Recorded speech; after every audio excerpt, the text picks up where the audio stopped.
함께 보겠습니다. 성경 말씀은 마태복음 4장 23절에서부터 25절까지입니다. 마태복음 4장 23절에서 25절까지입니다.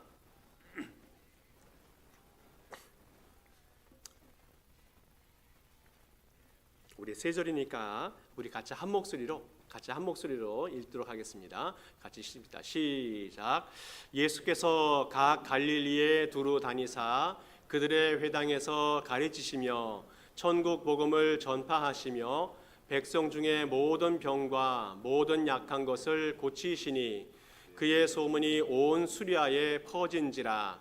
사람들이 모든 앓는 자 곧 각종 병에 걸린 고통당하는 자, 귀신 들린 자, 간질하는 자, 중풍병자들을 데려오니 그들을 고치시더라. 갈릴리와 데가볼리와 예루살렘과 유대와 요단강 건너편에서 수많은 무리가 따르니라. 아멘. 현대 선교의 아버지라고 하면 윌리엄 캐리라고 하는 사람을 들 수가 있겠습니다. 이 사람이 인도로 선교를 갔었는데 선교지로 출발을 하면서 이런 말을 했다고 합니다. 하나님께로부터 위대한 일을 계획하라. 그리고 하나님을 위해서 위대한 일을 시도하라 라고 선포하면서 선교를 떠났습니다. 오늘 이 윌리엄 캐리가 이야기했던 위대한 일이란 무엇일까? 이 땅에서 큰 부자가 되어서 위대한 일을 할 수도 있고 또 높은 지위에 오를 수도 있고 넓은 세상을 누비면서 위대한 일을 할 수도 있겠지만 이 모든 일들은 자신만을 위한 일입니다. 오늘 윌리엄 캐리가 이야기했던 위대한 일이라고 하는 것은 단 한 가지입니다. 사람을 살리는 겁니다. 사람을 살리는 것이 이 세상에서 가장 위대한 일이기 때문에 윌리엄 캐리는 자기의 온 삶을 바쳤습니다. 사람을 살린다는 것은 죽음에서 살려내는 것도 되어 있겠지만 아픔에서 회복되는 것, 또 무지한 사람을 깨우치는 것도 사람을 살리는 것이라고 말할 수 있겠습니다. 오늘 성경에서 예수님께서 하셨던 일을 정리해 보면 복음을 가르치는 일, 또 천국의 복음을 전파하는 일, 또 병과 약한 것을 치료하는 일, 이런 크게 세 가지 일들을 하셨습니다. 그래서 신학자들은 이것을 예수님의 3대 사역, 3중 사역, 예수님이 했던 가장 중요하고 위대한 사역이라고 이야기하고 있습니다. 그래서 예수님이 수많은 일을 했는데 그 모든 일들은 이 세 가지 일로 압축해 놓을 수 있겠습니다. 한마디로 말하면 예수님이 했던 사역은 한 가지로 말하면 사람을 살리는 일이었다는 겁니다. 무지한 사람을 깨우쳐서 사람을 살려내고 천국의 복음을 통해서 영혼을 살려내고 질병으로부터 사람을 살려내는 일, 사람을 살리는 일을 위해서 예수님은 온 생애를 바치셨다라는 겁니다. 오늘 이 말씀을 받으면서 우리 교회가 무슨 일을 해야 할 것인가, 우리 성도들이 신앙생활을 열심히 해야 되는데 어떻게 해야 될 것인가에 대해서 큰 가르침을 받게 되어집니다. 한마디로 말하면 예수님을 따라가야 한다는 겁니다. 예수님이 하신 일들을 재현해 가야 하는데 바로 그것이 사람을 살리는 일이야 되어야 한다는 겁니다. 예수님이 하신 가장 중요한 일, 사람을 살리는 일, 그것이 우리 교회가 해야 할 일이고 우리 성도들이 맡아야 될 직분이라는 겁니다. 자, 그러면 예수님께서 하셨던 크게 세 가지 일들을 통해서 어떻게 사람을 살려가야 될 것인지 한번 말씀을 나눠보면 좋겠습니다. 먼저는 말씀을 가르쳐야 사람이 살아날 수가 있습니다. 예수님은 많은 사람들이 선생님이라고 또 랍비라고 불렀습니다.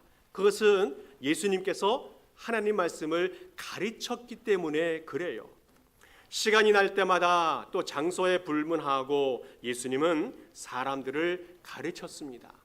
회당에서도 가르치고 산에서도 가르치고 가정에서도 가르치고 길가에서도 가르치고 배 위에서도 가르치고 시간 날 때마다 어떠한 환경이든지 사람들을 가르쳤습니다. 또 예수님은 사람을 구별하지 않고 가르쳤던 것을 볼 수가 있습니다. 특별히 제자들을 선택해서 말씀을 가르쳐 주기도 했지만 많은 군중들을 상대로 말씀을 가르치기도 하였습니다.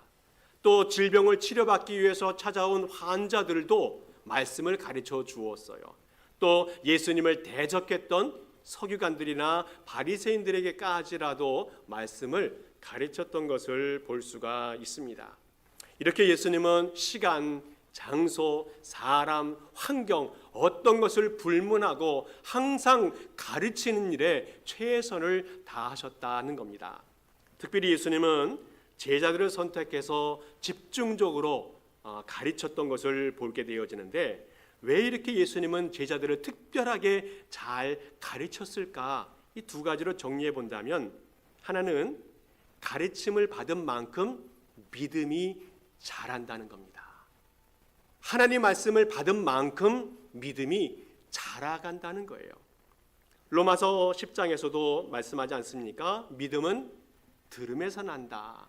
믿음은 들음에서 난다. 말씀을 들을 때에 믿음이 생기고 믿음이 자라간다는 겁니다. 예수님 주변에 수많은 사람들이 예수님을 따라다녔습니다. 예수님을 좋아서 따라다니고 또 예수님을 좋아하고 또 환영하고 했습니다. 그런데 이 수많은 군중들은 어쩔 때는 예수님을 대적하는 폭도로 변하기도 했습니다. 왜 이렇게 돌변할 수가 있었습니까? 이들은 하나님의 말씀이 그들에게 없었기 때문에 그래요.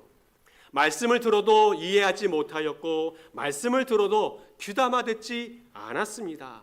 말씀보다는 오히려 다른 곳에 관심이 많았어요.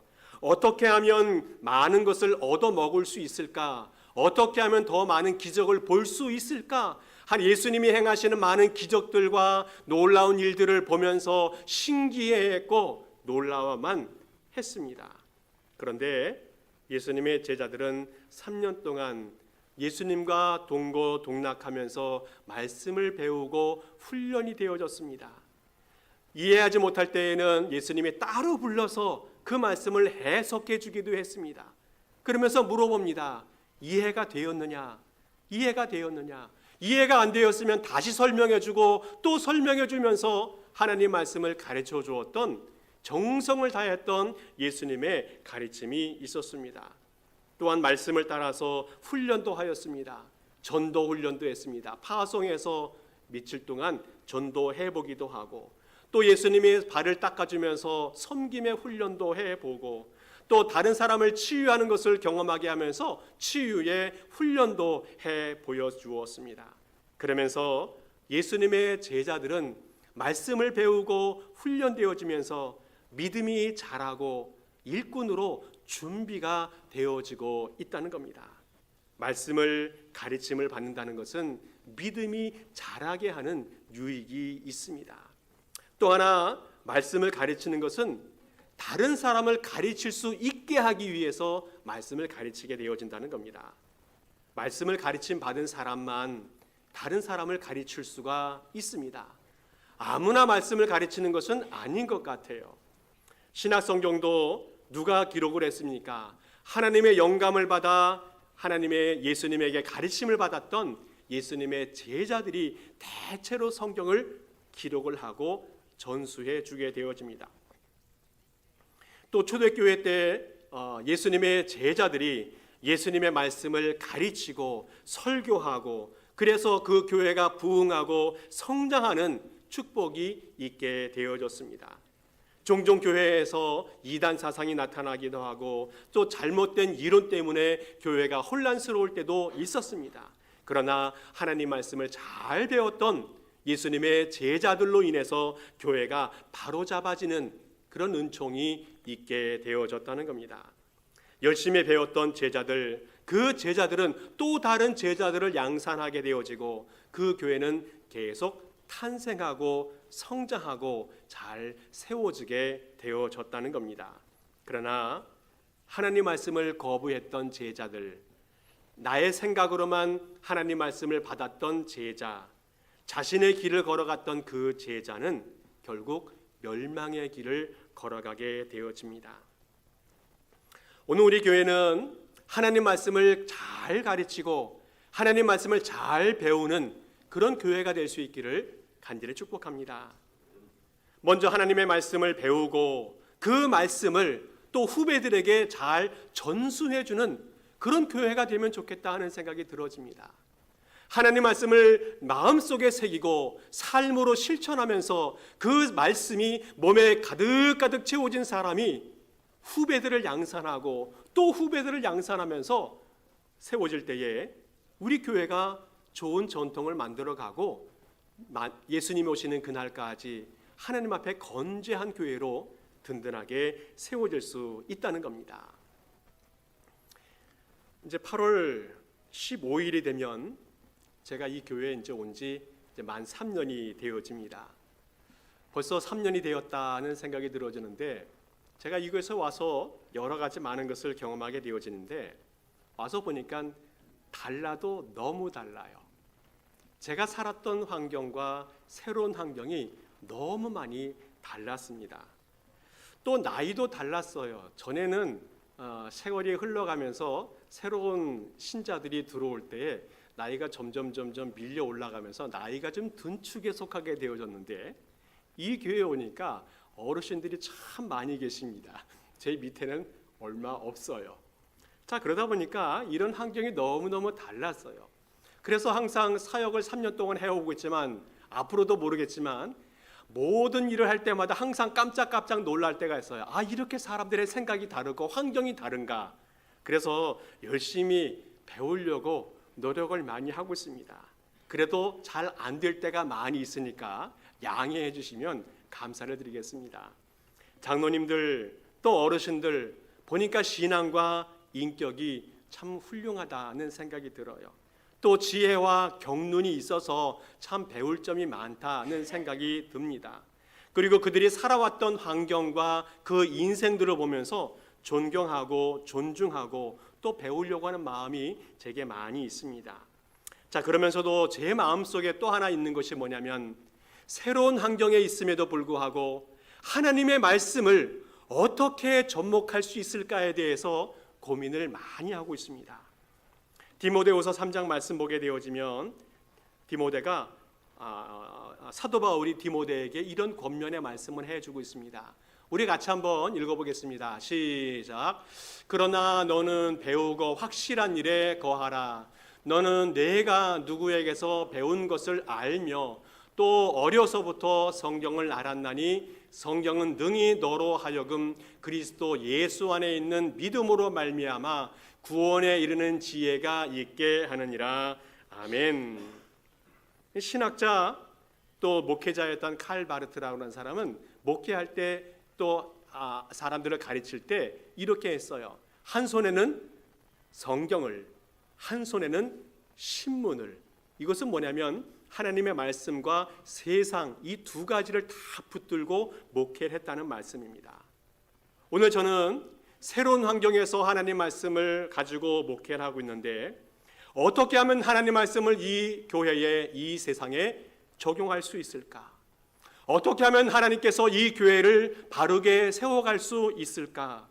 어떻게 하면 하나님께서 말씀으로 이 교회 성도들을 구원에 이르는 지혜로 이끌어갈 수 있을까에 대해서 많이 고민하면서 목회하고 있습니다.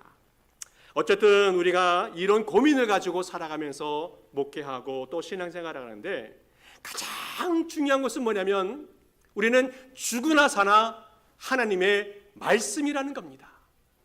우리는 죽으나 사나 하나님의 말씀을 배우고 익히면서 신앙생활하는 것이 우리 기독교인들의 또 우리 교회의 바른 자세라고 여겨집니다. 그래야 우리가 살아날 수 있고 다른 사람을 살려낼 수 있는 능력이 있게 되어진다는 겁니다. 이 땅에서 모든 부귀영화를 다 누려보았던 사람이 있다면 이 솔로몬이라고 이야기할 수 있겠습니다.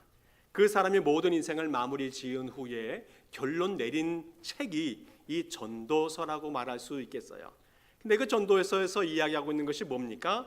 한마디로 말하면 이 세상은 헛되다, 의미가 없다라고 말하고 있습니다. 그러면서도 한 가지 중요한 진리를 우리에게 가르쳐 주고 있어요. 그것이 뭐냐면 전도서 12장 말씀에 이렇게 말하고 있습니다. 13절 14절 보면 같이 읽어보겠습니다. 시작. 일의 결국을 다 들었으니 하나님을 경외하고 그의 명령을 지킬지어다. 이것이 모든 사람의 본분이니라. 하나님은 모든 행위와 모든 은밀한 일을 선악간에 심판하시리라. 또 하나 읽겠습니다. 전도서 12장 1절 시작. 너는 청년의 때에 너의 창조주를 기억하라.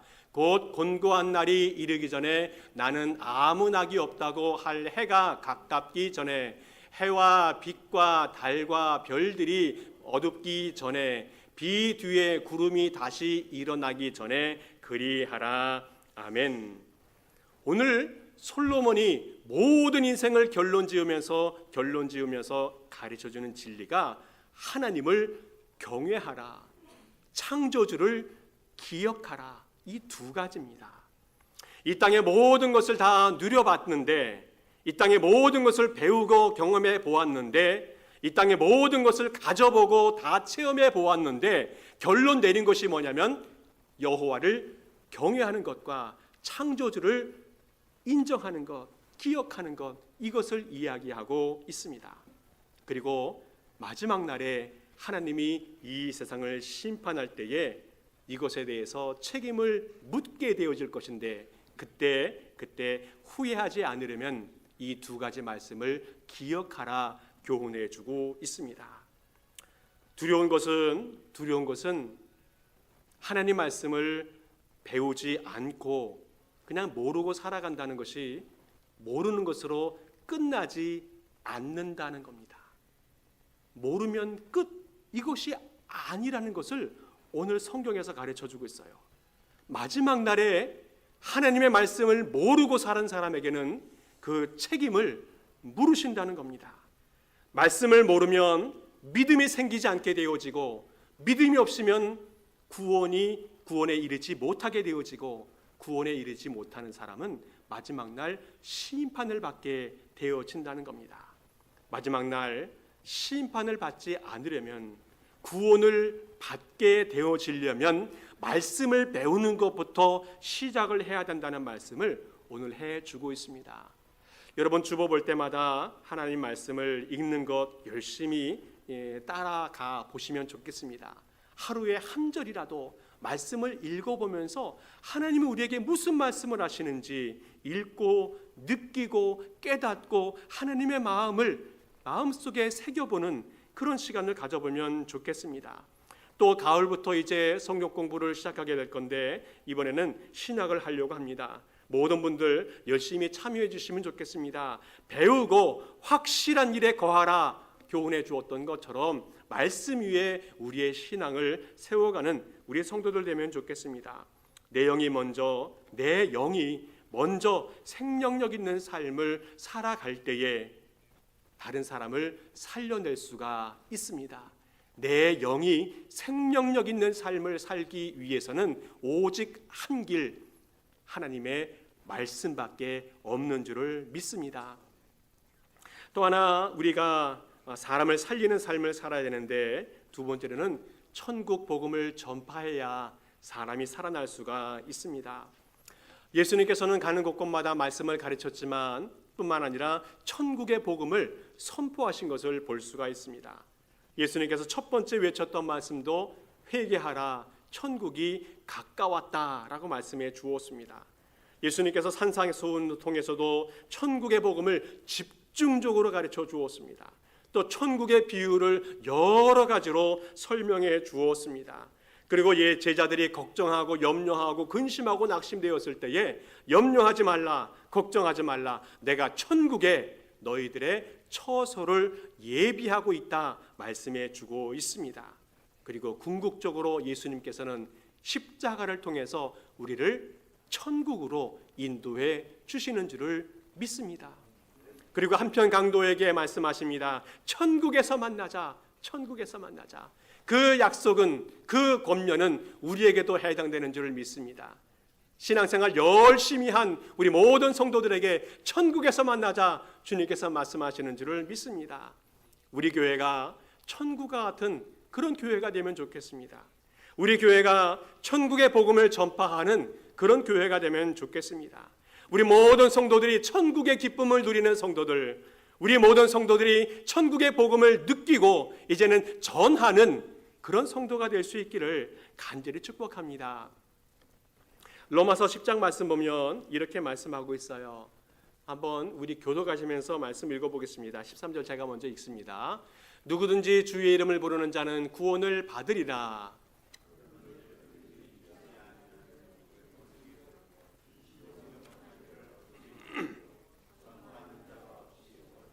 같이 읽겠습니다. 보내심을 받지 아니하였으면 어찌 전파하리요. 기록된 바 아름답도다 좋은 소식을 전하는 자들의 발이여 함과 같으니라. 아멘. 오늘 말씀 보면 직접 찾아가고 복음을 전파하고 들려주는 그 발걸음이 참 아름답고 복되다라고 축복해 주고 있습니다. 복된 소식, 복음을 증거하는 발, 바로 그것이 우리 교회가 될 수 있기를 축복합니다. 우리 성도들이 될 수 있기를 축복합니다. 우리 교회가 복음을 전하는 교회, 우리 교회가 영혼을 살리는 교회, 이 교회가 될 때에 주님이 정말 축복하시는 아름다운 교회가 되는 줄을 믿습니다. 근데 중요한 것은 이 복음을 증거한다는 것은 내 의지나 내 능력으로 되는 것이 아니라 성령의 능력으로 되는 줄을 믿습니다. 사도행전 1장 8절 말씀 우리 같이 한번 읽어보겠습니다. 시작.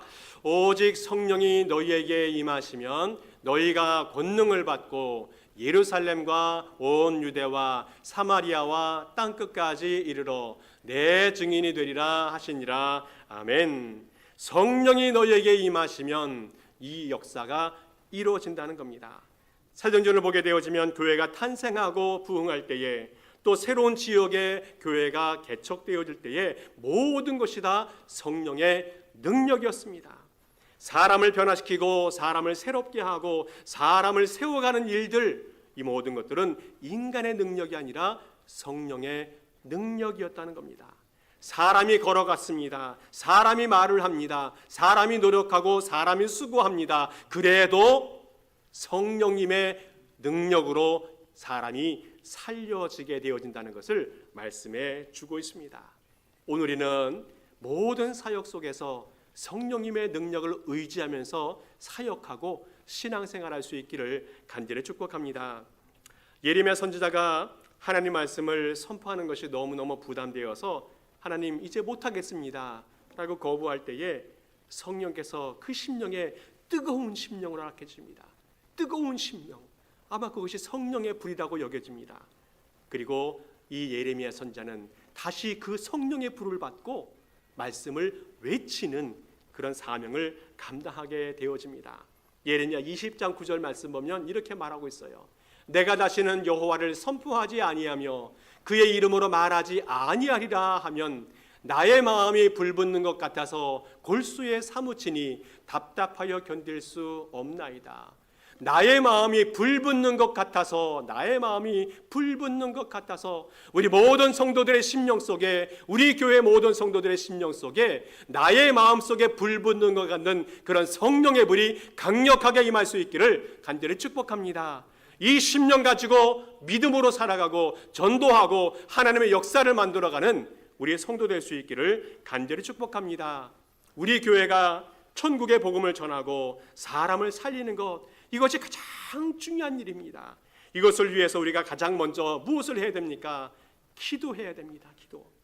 하나님, 성령이 충만하게 하옵소서. 성령께서 내게 임재해 주셔서 내게 불을 허락하여 주시옵소서.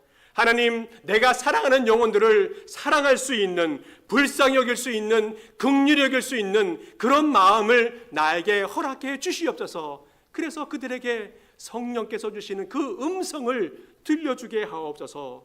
이런 마음을 가지고 기도하면서 살아갈 때에 복음 전도의 사명을 감당하게 되는 줄을 믿습니다. 이렇게 기도하며 살아갈 때에 생명이 살아나고 하나님의 부흥의 역사가 일어나게 될 줄을 믿습니다. 주님께서는 또한 말씀하고 있어요. 예수님께서 내가 한 일보다 너희가 더 많은 일을, 더 큰 일을 할 수 있을 것이다. 주님께서 말씀해 주시는 것을 보게 되어집니다. 요한복음 14장 12절 말씀 보면 이렇게 말씀하고 있어요. 같이 한번 읽어보겠습니다. 시작. 내가 진실로 진실로 너희에게 이르노니 나를 믿는 자는 내가 하는 일을 그도 할 것이요 또한 그보다 큰 일도 하리니 이는 내가 아버지께로 감이라. 아멘. 나를 믿는 자는 내가 하는 일을 그도 할 것이요 또한 그보다 더 큰 일을 할 것이다 말씀하고 있습니다. 실제로 예수님의 제자들은 예수님은 했던 사역을 열심히 이어갔는데 정말로 예수님보다 더 놀라운 큰 일들을 해놓은 것을 보게 되어집니다. 예수님의 사역은 유대 나라, 예루살렘, 갈릴리, 사마리아 이런 유대 나라 안에 갇혀 있었습니다. 그러나 예수님의 제자들은 어떻습니까? 유대 나라를 뛰어넘었습니다. 소아시아의 복음을 증거하게 되어지고 유럽으로 진출하게 되어지고 온 세상을 향해서 또 인도 땅을, 아시아 땅을 향해서 복음을 증거하러 갔습니다. 그리고 그 이후에 제자들은 우리에게까지 복음을 증거하는 일들을 행하였습니다. 예수님이 씨앗을 심으셨다면 그 씨앗이 열매를 맺어서 제자들을 통해서 온 세상에 복음을 증거하고 또 심게 되는 놀라운 역사를 이루어 주었습니다. 오늘 우리 교회가 예수님처럼 또 예수님의 제자들처럼 사역을 이어가는 그런 교회가 될 수 있기를 축복합니다. 성령의 충만함으로 예수님의 복음을 전파하는 그런 교회가 될 수 있기를 기대합니다. 더 많은 생명들을 살려내는, 생명을 살려내는, 사람을 살려내는 그런 교회가 될 수 있기를 간절히 축복합니다.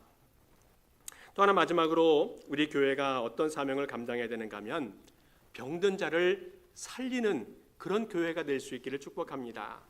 오늘 성경 말씀 24절 25절 읽어보게 되어지면 제가 24절 보고 여러분 25절 읽으면 좋겠습니다. 그의 소문이 온 수리아에 퍼진지라 사람들이 모든 앓는 자 곧 각종 병에 걸려서 고통당하는 자, 귀신 들린 자, 간질하는 자, 중풍병자들을 데려오니 그들을 고치시더라.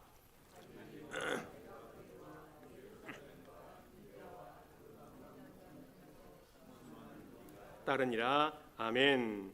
예수님께서 치유의 능력이 온 세상에 소문이 나다 보니까 이 치유하고 또 사람들이 소문 듣고 찾아오고 그래서 예수님은 더 많은 사람들을 만나고 치유되는 그런 순환이 이루어지게 되어졌습니다. 사복음서로 보게 되어지면 예수님이 치유한 사건들이 41번 정도 기록이 되어졌습니다. 많지 않습니까? 사복음서의 총 구절이 3,700절 정도 되어지는데 그 중에 500절 정도가 7분의 1 정도가 치유하는 일에 관계된 말씀을 기록하고 있어요. 특별히 마가복음에는 3분의 2가 치유하는 일에 집중되어져 있는 기록을 말씀해 주고 있습니다. 무엇을 말씀합니까? 예수님께서 치유하는 사역을 중요하게 여기셨고 그 많은 일에 시간과 정성을 할애했다는 것을 알 수가 있습니다. 자, 그런데 중요한 것은 예수님께서 이렇게 아픈 사람들을 치유하는 것에 집중하셨는데 예수님만 치료하신 것으로 끝나지 아니하시고 예수님의 제자들에게 치유의 사역을 감당하라고 명령하셨다는 겁니다. 그리고 제자들에게도 치유의 능력을 주셨다라는 거예요. 그래서 예수님의 제자들은 파송을 받아서 각종 사람들을 만나서 아픈 사람들을 치료하고 또 회복해야 하는 그런 일들을 행한 것을 성경을 통해서 볼 수 있게 되어집니다. 뿐만 아니라 사도행전을 읽어보게 되어지면 베드로라든지 사도 바울 같은 경우는 더 많은 환자들을 치유하는 것을 보게 되어져요.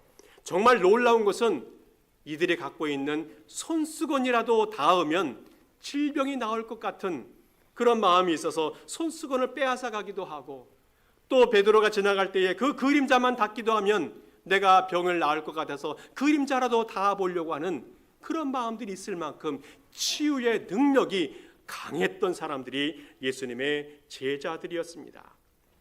우리 교회가 병든 자를 치료하는 그런 교회가 될 수 있기를 간절히 축복합니다.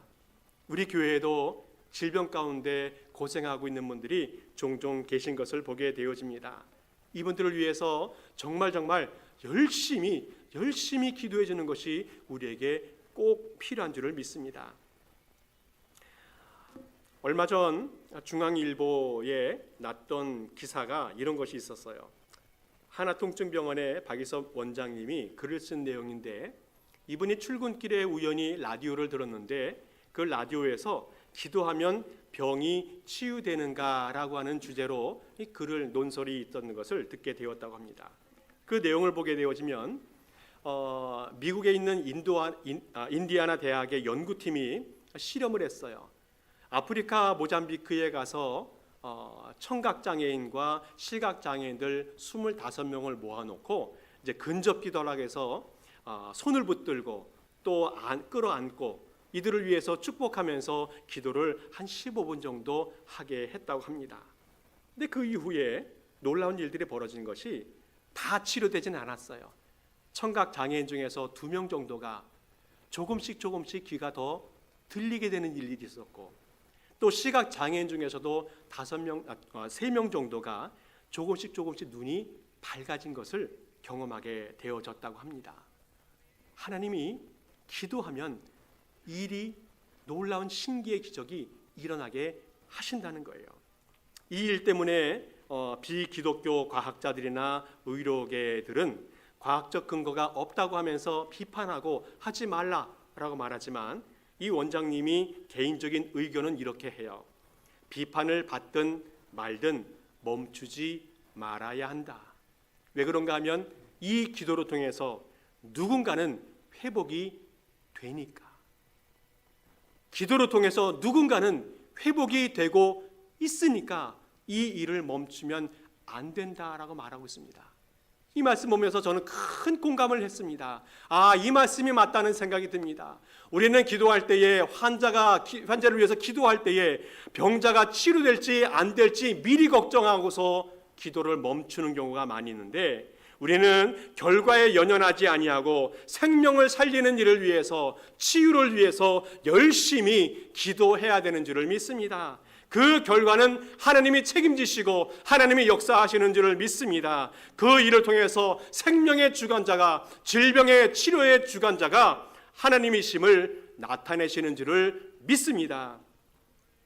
오늘 주님께서 질병을 치료하신다 말씀했는데, 질병을 치유하는 것이 왜 중요한가, 또 그 일을 위해서 기도하는 것이 왜 중요한가를 오늘 말씀해 주고 있어요. 오늘 마지막 25절 보게 되어지면 수많은 무리가 따르니라 말씀하고 있습니다. 수많은 무리가 따르니라. 이것은 많은 사람들이 예수님의 치유 사건을 통해서 치유되는 것을 경험하면서 예수님을 따라갔다는 말입니다. 그런데 이 말을 주석을 찾아보니까 제자가 되었다는 말은 아니에요. 제자처럼 추종자가 되었다는 말은 아닌데, 그래도 예수님에게 대해서 관심을 갖고 예수님을 바라보고 예수님이 누구인가에 대해서 관심을 갖게 되어졌다는 겁니다. 오늘 우리는 치유 사역을 통해서 그 사람이 치유될 수도 있고 회복될 수도 있고 생명을 얻을 수도 있습니다. 그러나 또 하나 유익한 것은 그 주변의 사람들이 이 일을 통해서 예수님에게 관심을 갖게 될 수 있다는 겁니다. 예수님을 몰랐던 사람들이, 예수님에게 관심이 없던 사람들이, 신유의 능력에 대한 관심이 없던 사람들이 이 일을 통해서 예수님을 관심을 갖게 되어진다면, 예수님을 바라볼 수 있다면 이것은 놀라운 축복이라는 것을 주님께서 가르쳐 주고 있어요. 오늘 우리는 기도할 때에, 환자를 치유를 위해서 기도할 때에 원치 않는 결과가 있을 수도 있습니다. 그런데 우리가 생각해 볼 것은, 환자를 치료를 위해서 기도하지 않은 사람은 그 나쁜 결과 때문에 더 많은 시험에 빠질 수도 있다는 겁니다. 그러나 환자 치유를 위해서 기도한 사람은 결과가 좋지 않아도 하나님께서 그 사람에게 더 좋은 유익을 줄 수 있다는 거예요. 하나님이 그 결과를 인정하게 하시고 그 문제를 극복할 수 있는 믿음의 능력과 담대함을 허락해 주신다는 겁니다. 모든 병과 모든 생명의 주관자는 하나님이신 것을 인정하면서 그 믿음이 더 성숙된 상황으로 나아가게 되어진다는 겁니다. 그래서 기도가 필요하다는 거예요. 많은 사람들은 기도해보고 병 낫지 않고 사람 살아나지 않으니까 기도 때려치고 하나님 없다 부인해버리는 경우들 많이 있는데 그렇지 않다는 거예요. 기도해보면 결과가 관계없이 하나님을 인정하게 되어지고 생명이 살아나게 되어지고 하나님을 존중하게 되어진다는 겁니다. 그 사람에게 믿음의 유익이 생기게 되어진다는 거예요.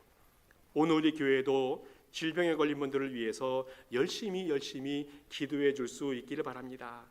질병에 걸려 치유가 되는 역사가 일어나게 되어지고 또 그 주변의 사람들이 하나님의 능력을 발견할 수도 있습니다. 결과에 관계없이 우리는 사람을 살리는 일을 위해서 최선을 다해 살아가는 우리 모든 성도 될 수 있기를 간절히 축복합니다. 말씀을 정리합니다. 요즘 보면 홍수나 또 허리케인이나 또 토네이도 이런 것들 때문에 수많은 인명 피해가 있는 것을 보게 되어집니다. 어떤 경우는 흙 속에 매몰되어져 있는 사람들도 있고 또 물에 떠내려가는 사람들도 있고 또 실종된 사람들도 있고 또 어느 구석에 고립되어 있는 사람들도 있습니다. 그런데 이 사람들을 구원하기 위해서 구조대원들이 한 사람이라도 구조하기 위해서 자신의 몸을 돌보지 않는 분들이 있어요.